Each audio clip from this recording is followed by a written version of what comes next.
Salut tout le monde, merci d'être avec nous comme tous les mercredis désormais pour PLB Club. Vous êtes passionné de foot et notamment de foot anglais et de foot allemand. Vous êtes à la bonne adresse puisqu'on va parler de Premier League et de Bundesliga. On va parler de ce qui s'est passé et de ce qui va se passer. On parlera des Belges aussi. Guten Tag Serge. Bonjour Philippe. Hello Jean-François. Hello. Il faut être trilingue désormais. Absolument. Pour cette émission. Bon, vous voulez que je recommence? Guten Tag Philippe, non, hello Philippe, good evening, tout ce que vous voulez. Ça je sais dire. Ouais, j'ai appris ça dans ma jeunesse. Ok, bon voilà, on est parti pour cette émission. On va discuter de choses et d'autres, et notamment, comme toutes les semaines, pour commencer l'émission, on va parler des prestations des Belges ce week-end en Angleterre et en Allemagne. Les Belges en Angleterre, pour commencer. Pas de but, pas d'assist, pas très prolifique, je vais dire, les Belges cette semaine du côté de la Première Ligue. C'est un sport collectif, ouais. Donc l'important, c'est de gagner en équipe. Oui, après, je trouve que quand ceux qui ont joué, ceux qu'on va aborder notamment maintenant, je trouve que voilà, ils sont en train de faire plutôt le job.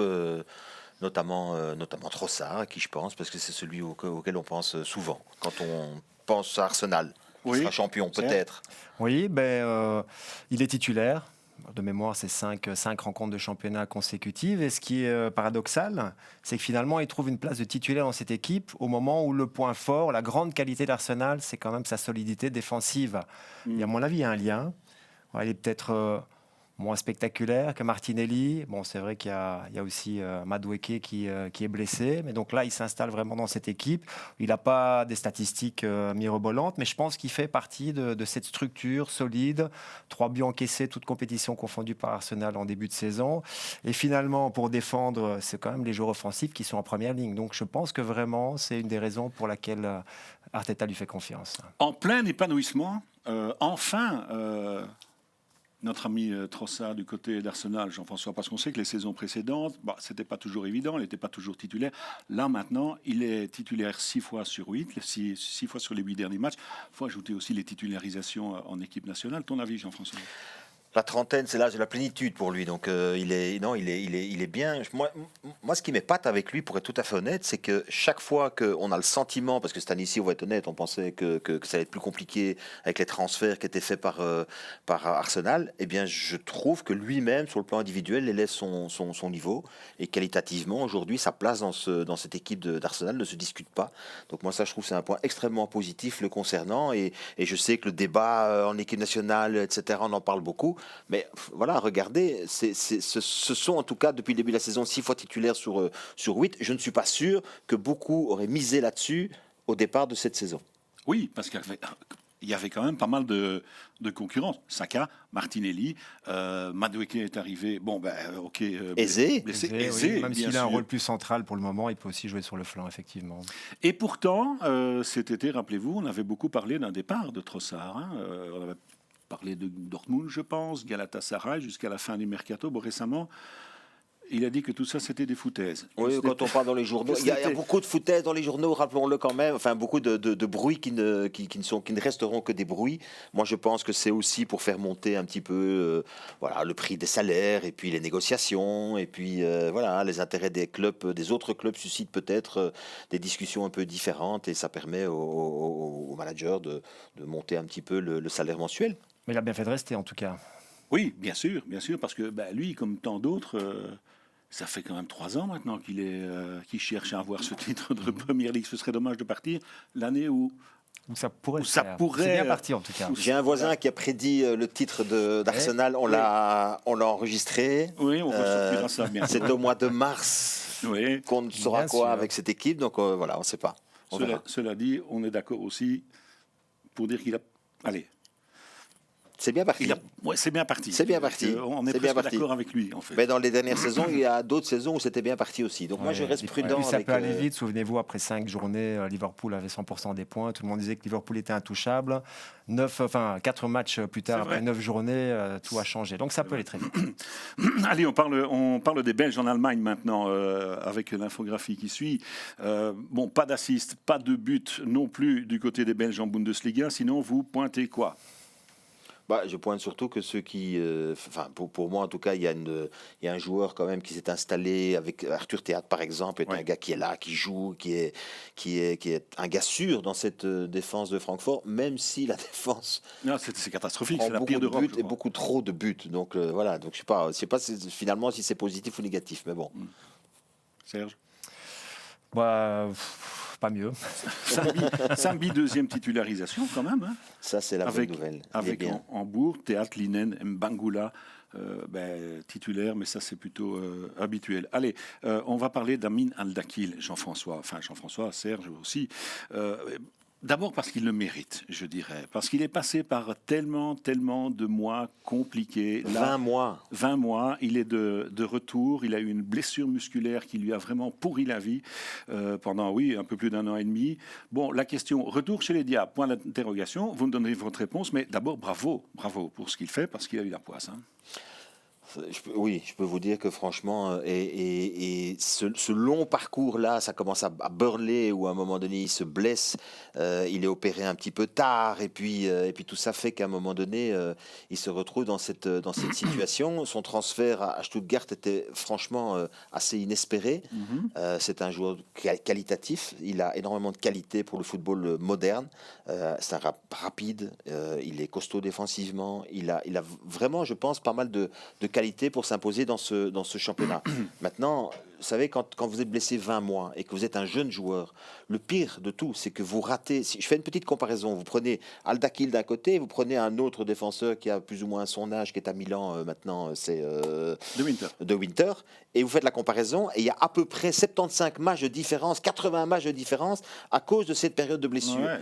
C'est autant de matchs où l'expérience, parce qu'on sait que l'expérience s'accumule avec les matchs joués, mais cette expérience-là, à cet âge-là, vous n'avez pas l'occasion de l'accumuler, et je pense que c'est le plus gros déficit pour un gars qui se blesse très jeune. J'ai évidemment une pensée aussi, puisqu'on en a déjà parlé souvent, pour le petit ailier de Dortmund, qui est aussi blessé depuis Duranville, exactement.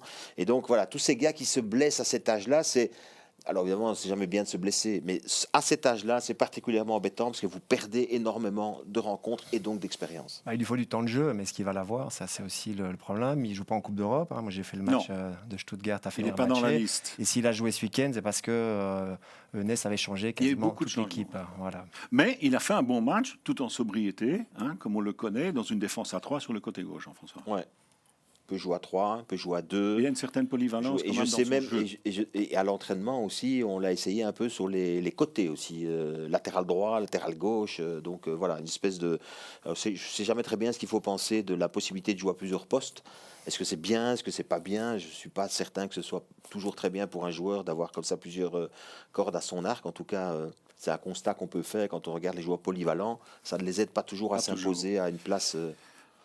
Dernière titularisation, à part ce week-end bien sûr, pour Al-Dakil, c'était le 2 avril dernier, vous vous souvenez, cette demi-finale de Coupe d'Allemagne, Coupe face à Leipzig, qualification importante puisqu'ils ont été en finale, ils ont gagné la finale de la Coupe d'Allemagne et donc ils ont pris une place européenne, sinon il n'y avait pas de Coupe d'Europe pour l'équipe de Stuttgart. Dernier match aussi, puisqu'on parle des Diables Rouges, dernier match avec les Diables, 17 novembre 2024 contre Israël en Nations League. Alors, retour chez les Diables, oui, à moyen terme. Est-ce que maintenant déjà c'est possible, c'est trop tôt? Le malheur des uns fait parfois le bonheur des autres, et comme De Bast se blesse, peut-être qu'il y a une place pour lui dans le noyau. En tout cas, il n'a jamais déçu avec les Diables Rouges. Donc voilà, maintenant, très honnêtement, pour jouer, je pense qu'il y a d'autres solutions actuellement. Voilà, mais donc on verra. Mais ça peut lui ouvrir en tout cas une porte pour éventuellement revenir dans le groupe et voilà, être... À moyen terme, avec la perspective de la Coupe du Monde, inévitablement, tous les joueurs ont ça en tête. C'est la priorité. Oui, ça va être compliqué quand même, je pense. Oui. Ouais. Il y a Théâtre, évidemment. Il y a De Bast qui, pour l'instant, est blessé. De Winter, mais on verra. Il peut se passer beaucoup de choses encore dans les mois qui arrivent. Stuttgart joue ce soir contre Mayence en coupe. C'est donc la revanche du week-end dernier. Et puis à Leipzig, à Leipzig ce dimanche. On suivra ça, évidemment. Allez, on passe à la deuxième partie de l'émission maintenant. Et comme d'habitude, on parle des affiches du week-end. Et on commence avec l'Angleterre. Mais avant de parler des affiches, les amis, on va quand même montrer le classement, la première partie du classement, parce que ce que l'on vit en Angleterre est quand même assez exceptionnel. Bournemouth, 2e, Sunderland, 4e. C'est inouï, ça, quand même. C'est rafraîchissant. C'est rafraîchissant. Bon, Sunderland, déjà un promu. On avait l'habitude ces dernières saisons de voir les promus rester tout en fond du classement. Et puis Bournemouth, ça c'est quand même la grosse surprise avec tous les départs durant l'été, toute la défense qui est partie, le gardien qui a changé. Et les retrouver là, à la 2e place, c'est incroyable. C'est ça qui est impressionnant. C'est qu'en plus, ce noyau a été bouleversé pendant l'été. Et puis, moi, je trouve que la place de Sunderland, un promu qui se retrouve comme ça, à cette position-là. Et puis, je ne sais pas si j'ai eu l'occasion de commenter un match de Sunderland la semaine dernière à Manchester United, la prestation de Sadiki et la façon dont il parvient à s'imposer aussi. Et puis, voilà, et Taby aussi. Taby qui a marqué le but décisif. À Chelsea, le but de la victoire à Chelsea. Tout à la fin, oui, c'est assez exceptionnel. Entre parenthèses, c'est l'un des meilleurs départs pour un promu de l'histoire de la Première Ligue. Oui, il faut durer. Ouais. Ça, c'est évidemment la difficulté. Mais pour un club comme Sunderland, dont l'objectif est le maintien, qui est entre 35 et 40 points, ils en ont déjà 17, donc la moitié du chemin est déjà faite, alors qu'on est au quart du championnat. Donc la vie est belle du côté de Sunderland. Oui, il y a beaucoup de surprises quand même dans ce classement. Bon, Arsenal en tête, on en a déjà beaucoup parlé. Magnifique, les 2 Manchester qui sont côte à côte, Liverpool 7e, Chelsea 9e. United qui est dans le coup, hein, quand même, parce que qui revient à un moment donné, tout le monde se foutait d'eux, entre guillemets, mais là ils sont en train de remonter les échelons tout doucement. Là aussi, il faudra voir si c'est dans la continuité. Bon, on parlera très prochainement plus en détail de Sunderland et de Bournemouth dans cette émission. Il y a d'autres matchs intéressants évidemment en Première Ligue ce week-end, et notamment un certain Tottenham-Chelsea, samedi 18h30 sur Play Sport, derby londonien bien sûr. Quelles attentes pour les Spurs et les Blues, parce que c'est pas toujours évident. On a parfois un peu du mal à cerner ces 2 équipes, Serge. Oui et non concernant Tottenham, parce que je pense que le Tottenham de Thomas Frank va quand même beaucoup mieux que le Tottenham de Postecoglou. On parle du championnat, pas de l'Europa League. Et on a fait le grand écart. On est passé d'un entraîneur ou d'un manager qui n'avait pas de mise en place défensive, qui disait que les phases arrêtées, il ne les travaillait jamais parce que ça ne l'intéressait pas, à quelqu'un qui justement met une équipe en place. D'ailleurs, il y a plus de points en déplacement qu'à domicile pour Tottenham. Ça veut dire qu'on joue plutôt sur des reconversions, qu'on est capable de jouer par rapport à l'adversaire. Et puis 5 buts marqués sur phase arrêtée. Donc on a une équipe plus pragmatique, plus efficace. On est au début évidemment de l'aventure avec Thomas Frank, donc elle peut encore évidemment évoluer. Mais je pense que les témoins sont quand même plutôt ouverts du côté de Tottenham. C'est toi qui vas faire le match, hein? Non, moi je fais le match de samedi soir, Liverpool. Ah oui, autant pour moi. Non, ce que j'ai envie de dire, parce que j'ai fait Tottenham le week-end dernier. C'est ce que je voulais dire, tu l'as fait le week-end dernier. J'ai fait le week-end dernier. Et ce que j'ai envie de dire sur Tottenham, ce qui m'impressionne quand même, c'est de le retrouver là, dans cette forme-là actuelle, tout en considérant le nombre de blessés qu'ils ont. Et sur les X blessés qu'ils ont, on a quand même, parmi tous ces joueurs-là, des joueurs qui potentiellement peuvent être titulaires dans cette équipe. C'est ça, moi, qui m'impressionne. Oui, on va y venir dans un instant, mais tout d'abord, on va regarder quand même ce parcours étonnant. Et tu y faisais référence, Serge, le parcours de Tottenham à domicile et à l'extérieur. À domicile, c'est absolument parfait, et à l'extérieur, c'est parfait, à domicile, c'est catastrophique.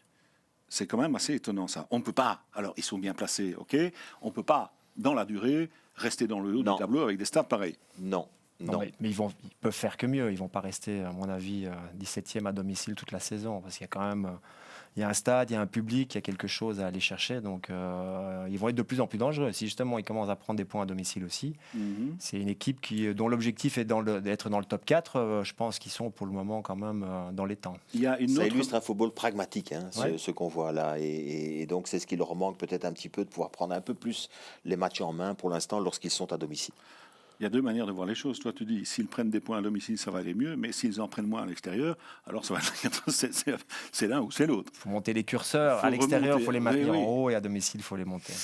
Ok, c'est une équipe qui a beaucoup de potentiel. Tu y faisais allusion il y a quelques instants, Jean-François. Le noyau de cette équipe de Tottenham, il suffit de voir d'abord les joueurs alignés et puis effectivement les joueurs qui sont blessés. Il y en a énormément, et ça, ce sont que des titulaires potentiels, ou quasiment. Ouais, mais Romero, titulaire indiscutable dans la défense centrale. Udogie, Solanke, Dragozin, Bissouma, Madison, Kulusevski. Kulusevski, c'est un joueur de grande qualité qui va bonifier le groupe et certainement... Madison aussi. Hein. Et Madison aussi. Donc, on sait qu'il sera absent longtemps. Takai, Davis sont des joueurs qui peuvent aussi prétendre à une place de titulaire. Donc franchement, ce noyau-là, je me posais même la question, c'est peut-être un des noyaux les plus costauds, finalement, de la Première Ligue. Et je trouve qu'il y a des équipes qui jouent parfois au-dessus d'eux et qui, pour l'instant, un noyau qui, en termes de nombre et de qualité, est peut-être moindre que le leur. Donc, avec ce noyau-là, ne pas terminer dans le top 4 cette saison, ce serait à mes yeux, en tout cas, une déception. Une contre-performance. Ils viennent de la 16e place quand même. Hein, donc, oui. Avec Postecoglou. Donc, ils ont gagné l'Europa League. l'amélioration. Et au niveau offensif, alors, au niveau offensif, Colomwani, Richarlison, Tel, Solanke, c'est quand même énorme. On peut ajouter Brennan Johnson, on peut ajouter Odobert, Kulusevski, Kudus. Mais je parlais de la richesse de ce noyau. C'est ça, mais il y a 4 numéros 9 dans cette équipe. C'est-à-dire que quand tout le monde sera opérationnel, il va falloir faire un choix, faire en jouer un gars. Ça veut dire que là, il faut gérer les déceptions, par contre. Ça devient compliqué pour un entraîneur, c'est de gérer les frustrations, les déceptions. Donc on verra à ce moment-là. Mais très honnêtement, je trouve que c'est une des équipes qui a vraiment une très belle carte à jouer cette année. Et puisqu'ils sont pragmatiques, et puisqu'ils marchent aux phases arrêtées, et puisque le jeu est le plus structuré, et puisque c'est plus... Il y a un bon gardien. Et il y a un très très bon gardien. Franchement, le gars, il vient de... C'est lui qui d'abord... Vicario. Vicario, qui en Ligue des Champions permet de ramener le 0-0 de Monaco. Et le week-end, ici, c'est lui qui fait 2 arrêts absolument incroyables sur sa ligne, en deuxième mi-temps. Donc franchement, et d'ailleurs... C'est peut-être la seule chose que Postecoglou a dit d'intelligente la saison dernière, c'est de dire que c'était le meilleur gardien de Première Ligue. Moi, je pensais que c'était Season 3 is always better than Season 2. Et moi, je pensais que c'était je gagne toujours quelque chose à la deuxième saison. Il n'a pas tort. Ouais. Je le porte dans mon cœur. Je sais. Par parenthèse, on parlait de tous les attaquants. Et pourtant, à Everton, 2 buts de Van de Ven et un but de Sarr. Pas des attaquants. Phase arrêtée. Ouais. 30%. Ne me mettez pas sur la discussion des fautes, pas fautes, etc. Parce que là... Non. Mais Thomas Frank avait déjà cette culture des phases arrêtées à Brentford. Donc il l'a amené à Tottenham et on voit la différence. Tottenham va à Newcastle en coupe de la Ligue, ce mercredi. Un mot, un peu plus qu'un mot, sur l'équipe de Chelsea qui est 9e. Je dirais que c'est une équipe qui est capable de tout, capable de gagner 5-1 contre l'Ajax en Ligue des Champions, d'être battue 1-2 par Sunderland, précédemment capable de battre Liverpool, mais d'être battue par Brighton à domicile. C'est un peu bizarre. Oui, après il y a encore beaucoup de blessés, notamment en défense, et puis on est obligé de parler de la jeunesse, donc parfois de l'immaturité de cette équipe, capable de se sublimer dans des matchs difficiles et capable aussi d'être vulnérable dans des matchs plus abordables, comme face à Sunderland il y a quelques jours. On va parler des jeunes dans un instant, mais il y a d'abord une problématique. Enfin, il y a aussi cette problématique-là, les buts encaissés dans le dernier quart d'heure. Parce que ça, c'est quand même... les stats sont quand même assez impressionnantes. Regardez les matchs où ils ont été remontés. 5 buts encaissés dans le dernier quart d'heure, 4 dans le temps additionnel. Et donc, ça fait 7 points perdus sur 13 dans cette période-là. Et 5 à domicile. Ouais, mais c'est cette dernière phrase-là qui fait mal. C'est-à-dire qu'à la limite, vous prenez vous savez, comme moi, on peut prendre des buts si c'est sans conséquence. Ici, c'est une conséquence immédiate en termes de points. C'est les 3 défaites de la saison. C'est trop, c'est beaucoup trop. Voilà. Mais maintenant, moi, je ne suis pas tout à fait d'accord d'évoquer la jeunesse comme un argument. Il y a d'autres équipes qui sont jeunes aussi. Il y a des équipes très jeunes qui ont remporté parfois la Ligue des Champions. Souvenez-vous de l'Ajax à l'époque, d'une terme de maturité.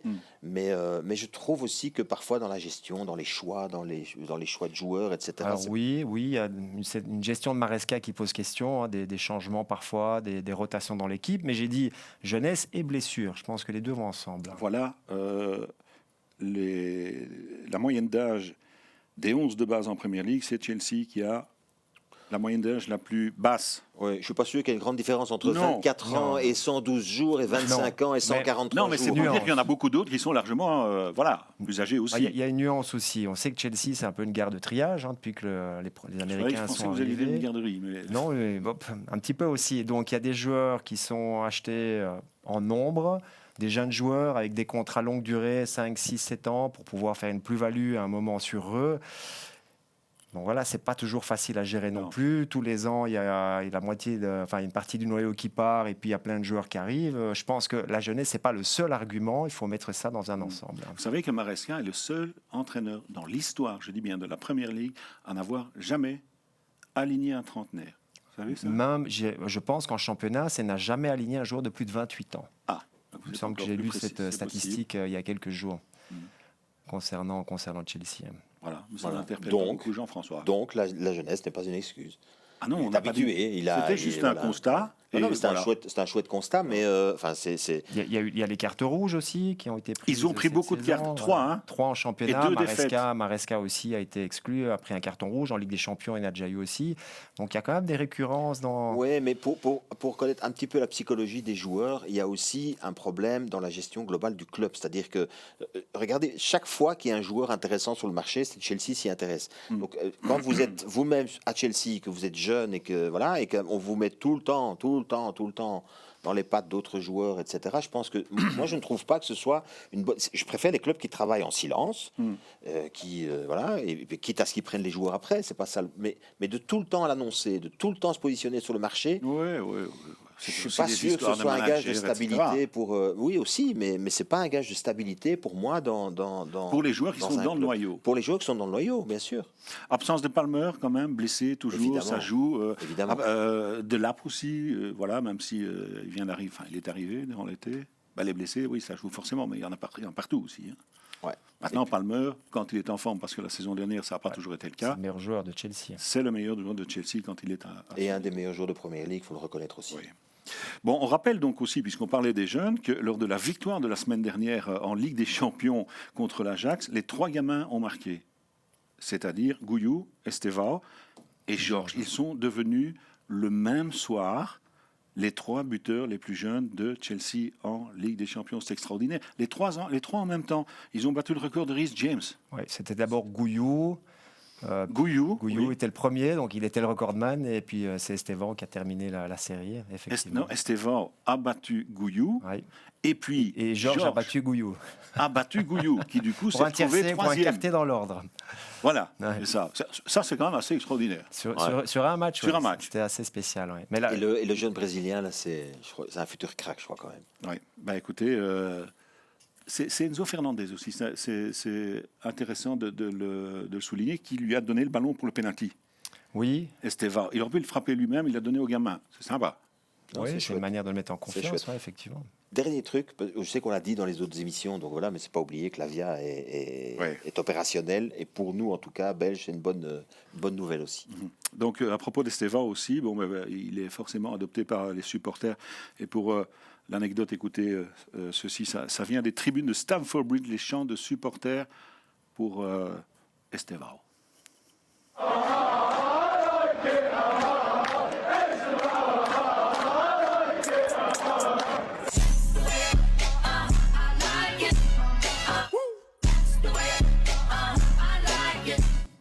C'est pas mal, non? Pour l'anecdote, j'étais à Chelsea-Liverpool. Et vous chantiez? Presque. Il marque le but de la victoire à la 94e, si ma mémoire est bonne. À Chelsea, les postes commentateurs sont tout en haut. Donc après, il faut descendre les escaliers. On passe par les supporters. Tout le monde chantait cet hymne à la gloire d'Estevan. Et ça a duré encore de longues minutes après le match. Donc il a vraiment été adopté par le public. C'est la nouvelle coqueluche de Chelsea. C'est vous qui avez enregistré la vidéo, là? Non, on n'avait pas le temps. Vous vous souvenez de qui a chanté ça? C'est il y a longtemps, dans les années 70, non? Ça, c'est une bonne colle. C'est ça? Oui, non, je ne sais pas. Non. Casey and the Sunshine Band. Exact. Okay. Vous le savez? Casey, bien sûr. Parce que moi, je ne savais pas du tout. Moi, je me souviens de ça avec les Snuls. Azoé Alaken. Oui, absolument. Mais je ne sais pas si tout le monde a ça en tête. Mais qu'ils reviennent les Snuls, parce qu'ils nous faisaient quand même Il nous faisait bien rire. Ok, bon, allez, autre affiche dans ce championnat d'Angleterre, il y en a tellement, c'est évidemment Liverpool-Aston Villa. Pas mal non plus cette affiche, forcément, vu le contexte. 21h sur Play Sport. 4 défaites d'affilée pour Liverpool, 4 victoires d'affilée pour Aston Villa. Et donc les courbes de forme sont forcément diamétralement opposées. Et d'où la question, est-ce que les Villains vont se déplacer en étant favoris du côté d'Enfield? C'est toi qui vas commenter ce match-là, Oui, Jean-François. absolument, samedi à 21h. Et tu ne seras pas seul, puisque... On n'est jamais seul sur Play Sport, non, jamais. Voilà. Dans l'encadrement du match de Play Sport, il y aura Mathieu Istas à la présentation. Il nous fait la gentillesse d'être présent avec nous pour nous parler de ce match. Salut Mathieu, merci tout d'abord d'être présent, de nous accorder un petit peu de ton temps. Tout va bien? Merci les gars, je vous écoute religieusement tout à l'heure. Ok. Bon, tu es le premier à qui je lance la balle alors. Favori ou pas Aston Villa à Liverpool? C'est une excellente question et c'est vrai qu'à l'instant T, on aurait tendance à penser que oui. J'ai envie de dire que tout dépendra un peu de ce qui se passera ce mercredi soir. Il y a un match de League Cup pour Liverpool face à Crystal Palace. Alors sur papier, c'est censé normalement être un match où Liverpool est censé, je dis bien encore une fois, dérouler, sauf que vous connaissez le contexte comme moi. Ça ne tourne pas rond pour plein de raisons. Et puis au niveau de la communication, il y a quand même aussi un élément que j'ai envie de ressortir, c'est Arne Slot qui a décidé volontairement de ne pas s'exprimer auprès de la presse. C'était normalement hier en conférence de presse, sauf que le cahier des charges de la League Cup en fait ne l'oblige pas à répondre à la presse. Ça en dit long quand même sur le malaise en interne du côté de Liverpool. Et donc, oui, j'ai envie de vous suivre, vous me posez la question, je réponds oui. Aston Villa, favori. Je vous avoue que je n'aurais pas répondu de la même façon il y a un gros mois de cela. C'est intéressant ce qu'il dit Mathieu, là, quand même, au niveau de la communication. C'est pas bon signe. Non, parce que, je sais pas, je trouve que ça fait un certain temps que, vous savez, l'année dernière, on a beaucoup parlé d'Arne Slot, et puis c'était la succession de Jürgen Klopp, et puis il était dans les chaussures de Jürgen Klopp, et cette année-ci, il a acheté sa propre paire de godasses, Elles sont plombées. et elles sont lourdes, là, pour l'instant, les chaussures. Grosses bottines de Et je ski. trouve que ce que Mathieu nous dit maintenant, c'est très révélateur de ce qui se passe dans ce club, c'est-à-dire qu'il y a des tensions qu'il n'y a plus depuis longtemps.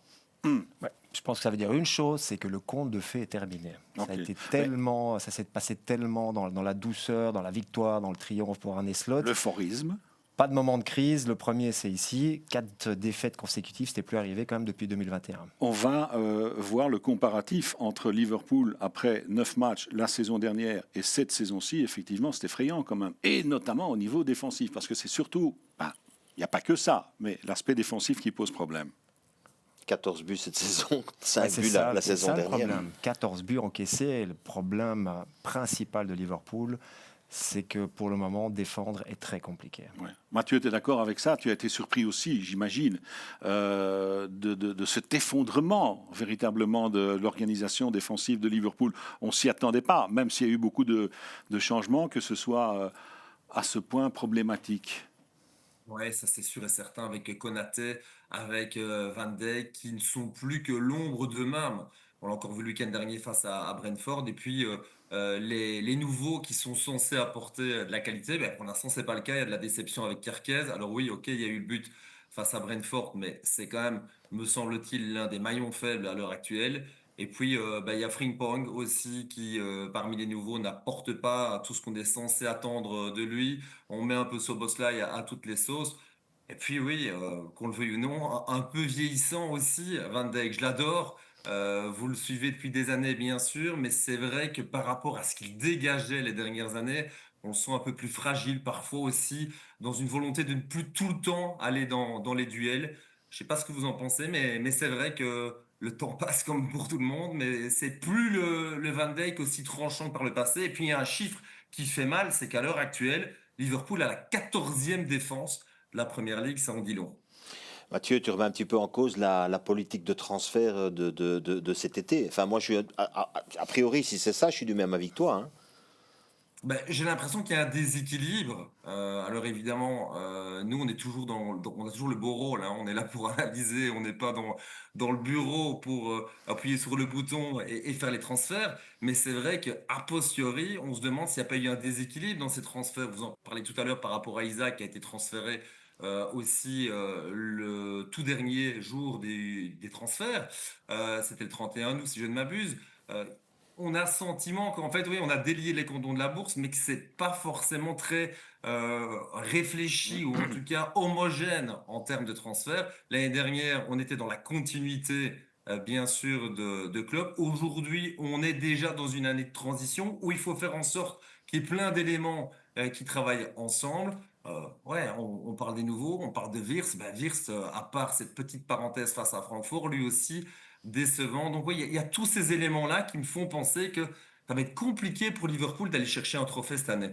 Serge? Faut pas oublier que Liverpool voulait un défenseur central, Marguerite, Oui. que le Crystal Palace n'a pas laissé partir. Alors c'est vrai qu'ils ont pris un jeune Italien, je pense que c'est Léoni, Léoni, qui s'est il joue pas. blessé tout de suite et qui ne sera pas opérationnel cette saison. Donc ça c'est important aussi. Il leur manquait un défenseur central qui n'ont pas réussi à transférer et on voit que ça pose problème. Mais Mais t'as enfin, pas- il y a quand même Konaté. Ok, ils ont un an de plus, Konaté et Van Dijk. Vous avez vu le but encaissé sur phase arrêtée, c'est de longue rentrée en touche. Alors oui, c'est presque enfin pour la défense de Liverpool, presque une erreur professionnelle. Maintenant, tu ne trouves pas que ces transferts aussi changent un peu même la manière de jouer et que ça c'est pas nécessairement que les joueurs ne s'adaptent pas nécessairement. Enfin, je pense à Salah qu'on voit plus. Non, Ouais, c'était trop vite. peut-être. Bon, Arne Slot, il ne veut pas s'exprimer en match de Coupe de la Ligue, mais il s'est quand même exprimé après le match. Là, il était obligé de le faire. Après le match contre Brentford, ben, écoutez ses explications, entre guillemets, après cette défaite-là. Arne Slot. There's many times already that teams have a certain playing style against us, which is a very good strategy to play, and we haven't found that answer yet. And that every time going 1-0 down doesn't really help as well after 5 minutes. So it's a bit of that teams know which strategy to play against us. We are still, even today when we don't play well, able to score 2 goals and create more chances than only the 2 goals we've scored from open play. But you cannot even compete, which we don't do at the moment. We don't compete up there because we simply concede too many goals. Moi, ce qui me fait tiquer, tu veux déjà réagir? Ce qui me fait tiquer, Serge, excuse-moi, Ouais. c'est quand il dit ouais, nos adversaires ont une stratégie, ils ont une bonne stratégie, on ne trouve pas la solution. Mais c'est à lui de la trouver, la solution. Évidemment, et ils encaissent quasiment à chaque fois le premier but d'une rencontre. C'est presque 2 buts de moyenne. Je voulais quand même juste préciser, quand je dis trop de transferts trop vite, il y a quelques exemples de gestion quand même délicate de la part de Slot. Kerkes, voilà, on sait qu'il n'est pas bon pour le moment. Il y a quand même Robertson, qui est quand même un des joueurs importants cette dernière saison, qui n'est presque pas utilisé. Et puis la gestion aussi d'Isaac. Il y avait Kitike qui marquait en début de saison. Isaac est arrivé hors de forme parce qu'il ne s'était pas entraîné avec Newcastle pendant des mois. Et c'est lui qui a la préférence sur Ekitike. Donc je pense que ça peut créer aussi des tensions dans le niveau du groupe. Sans doute. Mais il ne marque pas pour le moment, il ne joue pas bien. Non. Seul petit truc peut-être rassurant, c'est que il y a des résultats extrêmement négatifs, mais il y a toujours...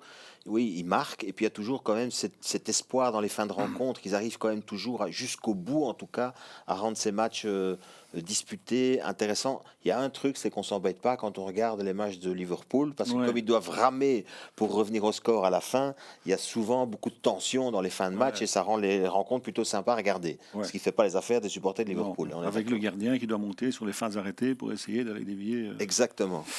Bon, dans cette émission, vous savez qu'on aime bien écouter les anciens. Vous vous souvenez certainement, bien sûr, de Steve McManaman, grand joueur de Liverpool dans les années 90, et puis le Real Madrid, les Galactiques. Il en faisait partie quand même, hein, Steve McManaman. Écoutez ses propos après la défaite à Brentford. Liverpool have to score 3 every game for a chance to win the game. You have to be more organised. This is Liverpool's 3rd game in a week, as we've mentioned before. They played Wednesday away from home against Eintracht Frankfurt, away from home in the Champions League, and then straight away a league game away from home. You knew exactly what you were going to get against Brentford because we know how Brentford play. And they didn't deviate from that, Brentford, yet Liverpool didn't set up for this type of game. It was always going to be hard. It's always hard after an away Champions League game. So you have to come in, defend for 20, 25 minutes, play ugly, do whatever you want to stay in the game. And then your good players, when fatigue starts to set in and space starts to appear, that's when you make the most of it. But Liverpool didn't do that. C'était un joueur extraordinaire, l'élégance de Steve McManaman. Soit, c'est le passé. Un mot quand même, c'est quand même typique du football où on peut brûler en quelques secondes ce qu'on a adoré, je sais pas, 4 semaines avant. Jusqu'à la 5e journée, Slot, Liverpool, tout était merveilleux. Et maintenant, on sort les bazookas. Oui, maintenant, lui, il parle de ce match-là. Ils ne sont pas entrés dans la partie comme il le fallait, parce qu'il y a un match de Ligue des Champions, on a ça dans les jambes, et donc pendant les 25 premières minutes, il faut y aller au combat. C'est pas ton avis ? Si, moi je trouve ça très intéressant comme analyse et sur la manière d'aborder ces rencontres post-Ligue des Champions. Et puis surtout, il y a une phrase que je retiens dans tout ce qu'il a dit, c'est qu'il savait exactement ce qui les attendait à Brentford. Oui. Et Ça, là, c'est je vrai. pense que quand on sait, on peut quand même essayer d'anticiper en tant qu'entraîneur un petit peu les événements aussi. Et le plan de match, sans doute, le faire un petit peu autrement. Après, c'est toujours facile. Mathieu le disait il y a un instant, on est là, assis sur des fauteuils, on est confortable, je sais pas, mais on est là, on est là. Mais C'est un petit message passé. non. Non, mais c'est vrai, c'est un constat. C'est que pour l'instant, il y a un. C'est pas. C'est facile pour nous. C'est facile pour nous. On est dans une analyse post. Voilà. Il faut être mesuré toujours, ça je suis Exactement. En fait, il y a un truc en football que particulièrement moi j'ai du mal, c'est les y a qu'à ceci, y a qu'à cela. Donc je vais essayer de ne pas le faire moi, même si c'est compliqué, mais bon. C'est ça, vous le faites dire à Steve McManaman et vous dites il a raison. Voilà, c'est ce que j'ai dit. Voilà. Mathieu, ton avis aussi par rapport à ce que McManaman a dit, le match à Brentford, et puis cette habitude désormais de Liverpool d'encaisser très tôt dans les rencontres. Après 5 minutes à Brentford, mais lors des rencontres précédentes, c'était le cas aussi, après style un quart d'heure de jeu. Ça, c'est quand même se mettre en difficulté. Il a raison, McManaman. Il a toujours raison. Oui, bien sûr, je vous rejoins. C'est vrai que c'est énorme, les chiffres qui, évidemment, parlent en la défaveur de Liverpool. Quand on prend autant de buts dans le premier quart d'heure, est-ce que c'est une question de concentration? Est-ce que c'est une question, finalement, d'impact que le coach peut avoir aussi dans son discours? Parce qu'encore une fois, prendre le but comme ils le prennent sur rentrer en touche, samedi face à Brentford, c'est une chose, mais la manière aussi avec laquelle il se laisse faire sur ce but où on a un Van Dijk qui va pas au duel, mais Armadashvili qui finalement catapulte le ballon à un endroit dangereux. On sait qu'on est gardien qui va la rentrer en touche dans la foulée, donc on s'expose à tous ces risques-là. Voilà, il y a plein d'éléments qui font que ça ne tourne pas rond à l'heure actuelle. Maintenant, il y a un match, et c'est aussi ça la force des grandes équipes, c'est que tous les 3 jours, elles jouent. Ce soir, ce match face à Palace, il y aura Aston Villa ce week-end. Et curieux de voir aussi par rapport au système, parce que face à Francfort, ils avaient joué en 4-4-2 aussi, hein, avec Ekitike, avec Isaac. Vous parlez de ça il y a quelques instants. Forcément, il y a un homme de trop, hein, si on rajoute Wirtz. Oui, il doit faire des choix, effectivement. Et quand on est en difficulté, faire des choix, il faut faire les bons. Et il y a quand même, ça commence à tourner dans la tête de l'entraîneur. Il y a 2 choses dans ce que Mathieu vient de dire. Un, il a quand même cité le nom de Mamardashvili. Oui. Et on peut quand même se poser la question sur l'impact que ça a sur le plan défensif. Donc là, je le rejoins. Et la deuxième chose, c'est qu'en termes d'animation, et c'est un petit peu sous-jacent au transfert, c'est quoi le projet ? Parce que si le projet, c'est ce fameux 4-4-2 avec les 2 devant, alors que vient faire Wirtz dans l'histoire, et où on met Salah, tout en sachant que Salah fait pas de travail défensif ou quasiment pas. Donc c'est tout ça qui est perturbant, je trouve, dans la structure de l'équipe pour l'instant. C'est ce qu'on dit depuis le transfert de Wirtz, c'est que c'est un joueur qui ne rentre pas spécialement dans le système qui a permis à Liverpool d'être champion. Oui, mais il le voulait tellement, Serge. Ok. Donc à un moment donné, on peut Après, il se faut poser la question. assumer. Il faut assumer. Il le voulait, Voilà. il faut l'assumer. Mais c'est bizarre quand même, hein, parce que oui, acheter, en plus à ce prix-là, quoi. Un attaquant, ou alors c'est pour le prendre pour que les autres ne l'aient pas, je ne sais pas, hein, mais Donc, Ça aussi, c'est typique du football, alors. payer ce prix-là pour moi, ça, je connais certaines équipes en Belgique qui à un certain moment le faisaient, hein. Ouais. C'est-à-dire bon, ok, on le prend, mais c'est pour que les autres ne l'aient pas, on le prend parce que voilà. Bon, c'était il y a quelques années. Je vois pas de commentaire. Mais là, c'est le Bayern qui le voulait, donc voilà, c'était pas spécialement Ok. l'Angleterre. Allez, on passe aussi à Aston Villa, dont la situation est évidemment totalement inverse de Liverpool, les débuts ratés. Et puis une remontada, la remontada d'Aston Villa. On va le voir avec l'infographie. Aston Villa qui, en 4 matchs, est passé de la 18e à la 10e place. C'est pas mal. C'est dommage pour le début de saison, mais c'est pas mal. CQFD. Ça, c'est exactement des panneaux qui sont clairs, nets, précis.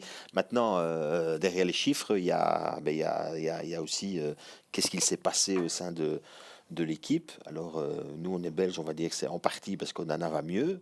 Donc, en partie, parce qu'il n'a pas été dans les... Tielemans s'est toujours blessé. Tielemans s'est toujours blessé. Ça, c'est la déception pour lui d'abord et puis pour nous aussi.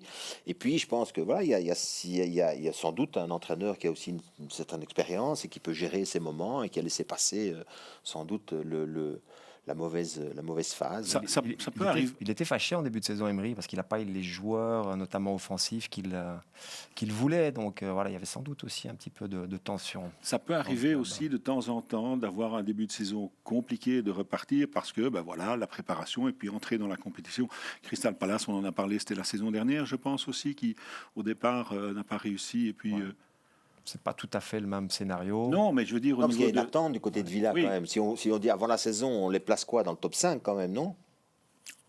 aux alentours du top Aux 5. alentours, enfin, avec la qualité du noyau, quoi. Oui. Mathieu, ton avis sur Aston Villa dans l'entrejeu, oui, c'est costaud. Tielemans est blessé depuis maintenant des semaines et des semaines. Il y a le retour d'Onana, il y a des Camara, des McGinn. C'est quand même très costaud là dans l'entrejeu. Et bien sûr, le retour d'Onana, on est content, mais c'est bien pour lui, c'est bien pour le club. Et c'est bien aussi pour notre équipe nationale. Hein. Ouais, il a été vraiment époustouflant dimanche dernier face à City. Cet Onana, clairement, quand il est comme ça, il est, j'ai envie de dire, quasi injouable. C'est pas pour rien qu'il a été élu l'homme du match aussi dimanche dernier. Ça fait du bien de le voir à ce niveau-là. Vous savez aussi bien que moi qu'il a quand même connu une année 2025 assez compliquée avec pas mal de blessures.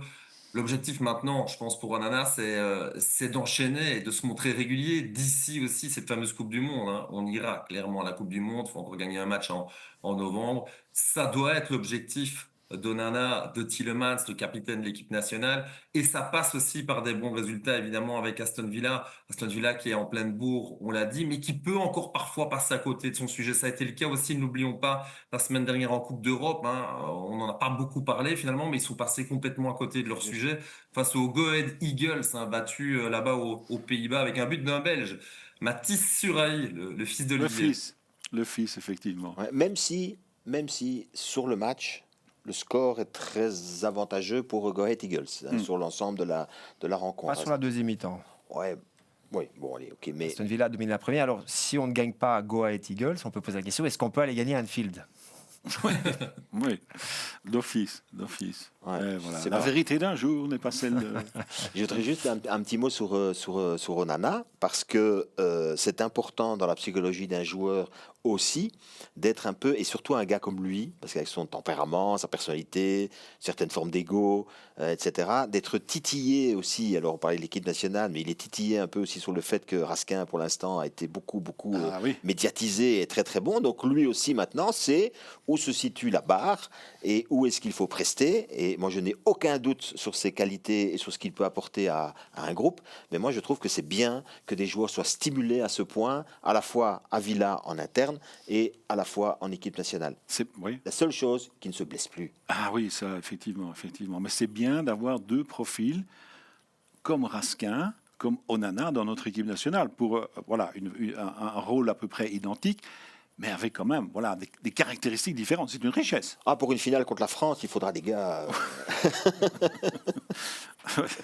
Bon, on ressortira cette petite réflexion dans quelques mois aussi, éventuellement.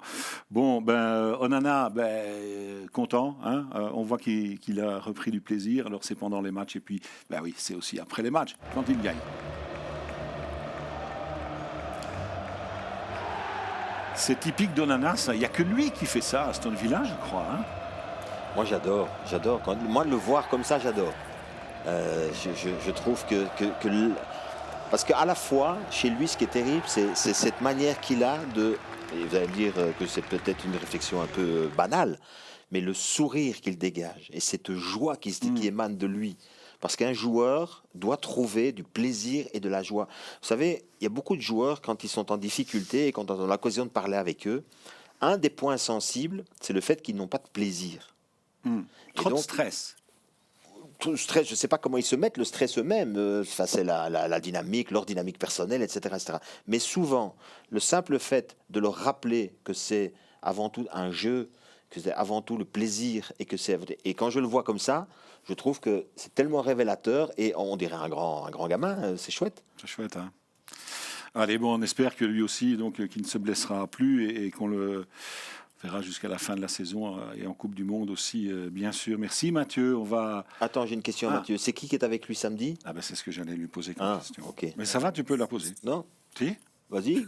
Ce sont Thomas Châtel et Steven Defour. Ils se retrouvent samedi et Jean-François au commentaire, évidemment. Voilà, Jean-François, Mathieu, Thomas, Steven, ben voilà, belle équipe. On vous suivra avec attention. Mathieu, merci beaucoup pour tous tes éclaircissements. Ciao les gars, à bientôt. Et on se retrouve bientôt. Salut Mathieu. Ciao, ciao, merci. Sympa. Allez, on passe au programme des matchs de Bundesliga, De Première Ligue. de Première Ligue, pardon. Ce week-end, Forest, Man United avec United qui retrouve du poil de la bête. Tottenham, Chelsea, on en a parlé. Liverpool, Aston Villa aussi. Et puis le dimanche, West Ham toujours en difficulté face à Newcastle, c'est pas exceptionnel. Newcastle non plus. City, Bournemouth, intéressant ça. C'est un match à pointer, ça, quand même. Voilà. Sunderland aussi, face à Everton, Ouais, ce sera lundi. Lundi. J'aime bien les matchs du lundi parce que c'est très confortable, en fait. C'est le Monday Night Football. Parce que ton salon est libre peut-être le samedi. Oui, puis on a moins d'activité le lundi que le week-end. Donc vrai. on est vrai. chez soi, on est C'est confortablement installé. C'est chouette comme match. Allez, on passe à une autre affiche, mais en Allemagne cette fois-ci. Alors, on parle toujours du Bayern. Ben oui, on va encore parler du Bayern parce que le Bayern reçoit le Bayer Leverkusen.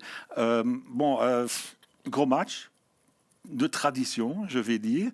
C'est samedi à 18h30. Ce sera avec toi, Serge. Oui. C'est toi qui seras Pour au terminer l'Oktoberfest, direction Munich. Voilà. Et la question que l'on se pose évidemment, l'exploit est-il possible pour le Bayer Leverkusen? Oui ou non? Si on regarde le début de saison, là, c'est un non catégorique. Jean-François? Même réponse. Pas mieux. Enfin, Ouais, quoique. attention, Non, hein. ils se sont titillés, chatouillés pendant les 2 dernières saisons. Oui. Donc, Surtout il y a 2 saisons. Oui, surtout il y a 2 saisons. Mais le Bayern, je regardais la totalité des points, 30 buts marqués, 4 buts encaissés. Et si je fais la comparaison avec Leverkusen, c'est 18 buts marqués pour 11 buts encaissés. Donc, C'est vrai, mais attention quand même, parce que le Bayern est dans une bonne dynamique. Avec son nouvel entraîneur, qui est arrivé il y a quelques semaines, c'est Kasper Hjulman. Mais la question quand même, à propos de Leverkusen, la question qu'on s'est posée il y a quelques semaines, mais qu'on se pose quand même encore un petit peu, pourquoi sont-ils allés chercher Ten Hag? Parce qu'ils l'ont viré après 2 mois, c'est-à-dire après 2 matchs de Bundesliga. C'est étonnant de l'avoir pris pour remplacer Xavi Alonso. C'est quand même une fameuse erreur de casting, ça, non? Oui, c'est une énorme erreur de casting parce que c'est pas vraiment les résultats qui ont poussé au licenciement de Ten Hag, mais c'est plutôt son caractère, son comportement et une communication qui ne passait plus du tout avec la direction. ouais. Donc c'est une erreur de casting. Je pense qu'il a peut-être aussi révélé sa vraie personnalité une fois qu'il avait signé et pas pendant les négociations. On peut voir que ça parce que il y a vraiment une coupure entre la direction et l'entraîneur assez rapidement. Mais il connaissait quand même le profil de Ten Hag. Oui, Plus qu'au niveau de la personnalité. Oui, les résultats sans doute, mais la personnalité, on la découvre en vivant avec. Ok. Attention, Ok. c'est un entraîneur qui reste sur un échec. Oui. Du côté de Manchester United. Oui et non, parce qu'il a gagné 2 trophées Oui, en mais 2 dans saisons avec United. un échec par rapport à ce qu'il espérait. En Bien tout cas, sûr. il espérait sans doute Bien sûr. durer. Du Un côté de demi-échec, United. alors je dirais. Un demi-échec. Mhm. Mais il ne peut pas devenir mauvais entraîneur quand on voit ce qu'il a pu faire avec l'Ajax d'Amsterdam à l'époque. Il ne peut pas devenir un mauvais entraîneur. Par contre, peut-être un communicant un peu plus Ben oui. désespéré ou un peu. Voilà, c'est là sans doute, c'est dans la relation à son groupe et la manière dont il a parlé à ses joueurs. Et je ne sais pas si, voilà, peut-être, je dis peut-être que vous savez qu'aux Pays-Bas, on a une mentalité un peu différente dans la manière de parler aux gens et ça va dans les deux sens, Ouais, les mais joueurs vis-à-vis de l'entraîneur et l'entraîneur vis-à-vis des joueurs. Oui. Donc peut-être que dans la culture anglaise et dans la culture ensuite allemande, ça passait moins bien avec des joueurs qui sont beaucoup plus internationaux, etc. Je ne sais pas. Ok, en tout cas, avec le nouvel entraîneur, ça va beaucoup mieux. On va voir les statistiques. Bon, Tenac, c'est 1 point sur 6, mais avec Kasper Hjulmand, qui est ancien sélectionneur du Danemark, demi-finaliste de l'Euro en 2020, qui a été joué en 2021, donc ça marche très bien. Le Bayern qui voulait déjà Hjulmand depuis un moment, et finalement, là, c'était là. Et pourquoi ils ne l'ont pas pris Alors là, au début de l'été? C'était pas le bon moment. C'était trop tôt, 3 mois avant. Oui, bon, voilà. Ouais, il avait fait un passage en Allemagne il y a déjà une dizaine d'années. Et donc voilà, il le connaissait. Oui, Mainz, c'est ça, ouais. à Mainz. Il est resté une saison à Mainz. Mais c'est vrai. C'est un entraîneur, je pense, qui, en tout cas, dans ce que je lisais de lui, parce que j'ai cherché un petit peu, voilà, alors c'était la personne idéale pour la Leverkusen, parce que Leverkusen dit que c'était le meilleur pour gérer la transition. Donc la question qu'on peut se poser, c'est pourquoi on ne peut pas pris tout de suite. Ça, c'est la grande question. Vraiment, Bon, c'est une question auquel on ne sait pas répondre, puisqu'on n'est pas en interne dans le club et on ne sait pas exactement où ça s'est joué et à quel moment. Deuxième chose importante de concernant, et ça j'aime cette déclaration parce que vous allez me dire c'est tout à fait banal aussi, mais il aime le jeu. Et je pense que cet amour du jeu, quand il le partage avec les joueurs, c'est sans doute plus facile que d'être assez autoritaire, ce qu'était quand même Tenac avec son groupe. Oui, voilà. On verra ce week-end, si, pourquoi pas, hein. Même si effectivement le Bayern, on y vient au Bayern à cette saison tout à fait extraordinaire, puisque le Bayern a pour l'instant gagné tous ses matchs en massacrant, écrasant quasiment tous les... Ils ont déjà battu tous leurs rivaux. Il n'y a plus que le Bayern. Ils ont battu Francfort, Dortmund et Leipzig, si je ne me trompe pas. Déjà ils ont battu tout le monde. Et on n'est même pas encore à la 10e journée de championnat et ils ont déjà écrasé toute la concurrence. Il n'y a plus que le Bayer Leverkusen. Voilà, ceci en championnat ou bien dans les autres compétitions. On va voir les stats du Bayern. Bon, on a mis uniquement les matchs en Bundesliga et en Ligue des Champions. C'est surtout le nombre de buts marqués, évidemment, qui est invraisemblable. Le Bayern, toute compétition confondue, c'est-à-dire avec la Coupe d'Allemagne et aussi la Super Coupe d'Allemagne que tu as commenté, Serge, ça fait 13 matchs, 13 victoires. Ils avaient gagné tous leurs matchs amicaux avant, donc ils n'ont plus perdu depuis la Coupe du Monde des clubs face au PSG. C'est vrai, et si tu parles de coupe, n'oublions pas qu'il y a aussi la Coupe d'Allemagne qui se joue cette semaine avec un déplacement à Cologne pour le Bayern et une rencontre face à Paderborn pour Leverkusen. Mais le Bayern, on va voir dans les 15 prochains jours, parce qu'il y a évidemment ce match contre Leverkusen, et puis il y a un déplacement en Ligue des Champions au Paris Saint-Germain. Ah, oui. Et là, on sait que les choses... je pense que dans les objectifs championnat, c'est une évidence. La Coupe, ils aimeraient bien quand même aller la rechercher, parce que ça fait un moment qu'ils sont un peu frustrés par rapport à la Coupe d'Allemagne. Et la Ligue des Champions... Là, ça fait plus longtemps. Ça reste... Ouais. Enfin, comme ils seront champions au mois de décembre... Ils vont pouvoir se concentrer sur la Ligue des Champions. Non, mais c'est un avantage, évidemment, en Ligue des Champions. Ils cartonnent tellement en Bundesliga que quand il faudra lever un peu le pied en Bundesliga, ils pourront le faire, ce qui ne sera pas forcément le cas de la concurrence en Ligue des Champions. Bon, on verra bien. Il y a évidemment Harry Kane, mais on en a tout le temps parlé. Enfin, tellement, 16 buts en 23 matchs, toutes compétitions confondues, ça devient banal. Par contre, il y a un nouveau prodige du côté du Bayern. Il s'appelle Karl Lennart, il a 17 ans. Il a marqué contre le club de Bruges en Ligue des Champions un magnifique but. Il a récidivé contre le Bayern, contre Gladbach en Bundesliga. Technique, vitesse, c'est un petit format. 17 ans, 17 ans, absolument. On parle d'un nouveau Ribéry, voire d'un nouveau Messi. Ça va vite, hein, Jean-François, les surnoms. Ouais, pourquoi pas un nouveau Thomas Müller qui est plus... vous allez me dire Ribéry aussi. Parce qu'il n'a pas le même gabarit. C'est un petit format. Mais l'importance qu'il pourra avoir dans ce club dans les années futures. Moi, ce qui m'épate vraiment, c'est quand on le voit jouer, je parlais de plaisir tout à l'heure, et d'insouciance. Parce que je pense que quand on parle d'un groupe jeune, il faut que alors, je pense que pour l'éclosion d'un joueur comme ça, Kompany est l'entraîneur idéal. On va l'écouter précisément, Vincent Kompany, à propos de ce petit prodige. Écoutez-le. Totally normal that people talk about him now, but I really, really believe in development. And development means that a young player will sometimes not play well. So he played against Hoffenheim. He didn't have the level that he had today. But today he played and he had the level he had in training, the thing we see in training all the time. The main thing for me is if Lenny doesn't play well, I will not all of a sudden change my mind. But if Lenny plays well, I will not all of a sudden change my mind. I think he needs time. What he has, and I want to be totally clear on this, what he has is he has goal threat. So every single time when Lenny's on the pitch, he can score a goal, even if he has a bad game. And now the next steps for him is to be consistent, have more good games, and more often. And for this, he needs time, and then everything will be okay. C'est vrai, quand on l'entend parler comme ça, Vincent Kompany, on se dit c'est quand même un bon pédagogue, hein. Non ? C'est un discours... c'est parfait comme discours, en fait. Et c'est pour ça que je dis que c'est l'entraîneur sans doute parfait pour l'éclosion d'âge. Il y a combien de temps que le Bayern n'a plus utilisé quelqu'un de son centre de formation comme ça et ne l'a Comme coach plus... principal ? Ah non, comme non, un joueur si jeune. Je regardais les statistiques de Karl la saison dernière, parce qu'il avait joué la Ligue des Champions pour les jeunes, la Youth League. Il avait joué 5 matchs, il avait marqué 7 buts. Donc, son talent, tout le monde le connaissait, etc. Mais il faut pouvoir amener ce talent. Faire la transition. Et il y a un mot qu'il utilise dans son interview, enfin dans sa réponse, c'est quand il dit « je crois beaucoup au développement ».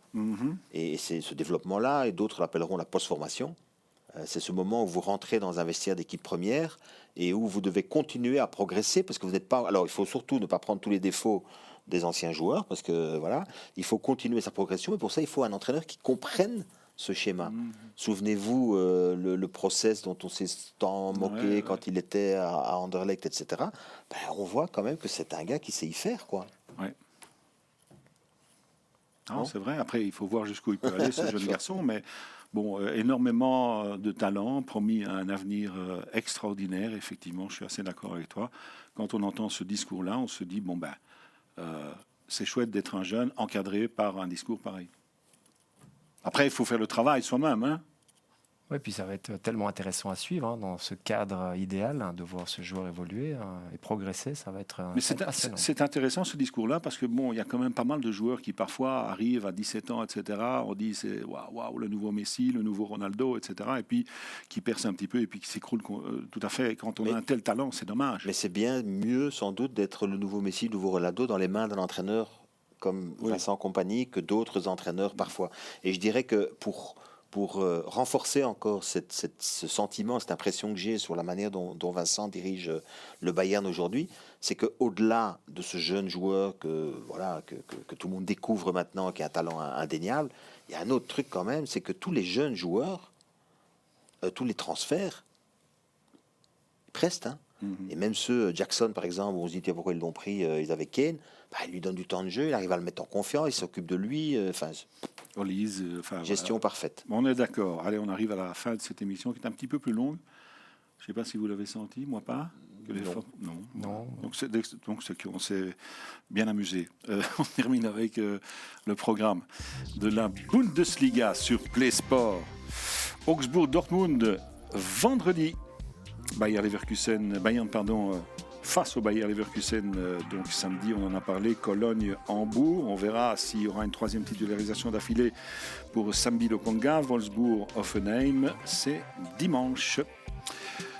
Voilà les amis, merci.